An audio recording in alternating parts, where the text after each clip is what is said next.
Do you want to go grab matcha?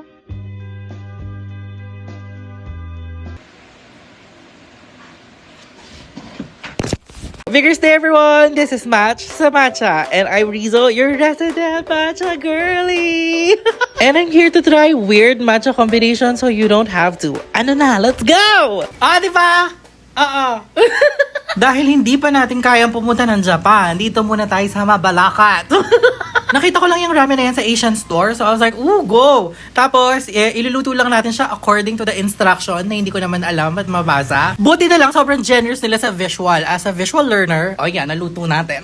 I was contemplating dito kung ilalagay ko na ba yung matcha sa pinapakuluan. Pero baka kasi masunog siya. So ayan, hiwalay na lang muna natin siya i-prep. Alam nyo na to, 1 teaspoon of matcha to 50 ml of water. Ulitin ko, warm water. Tapos, ilalagay na natin yung matcha sa ramen. And, oh my God! Yung flavor na kinuha kong ramen, if I'm not mistaken, pork ata yung flavor nito. And, it complements well with the matcha. Yung pork flavor plus yung grassiness ng matcha, oh my God. Sobrang unexpected.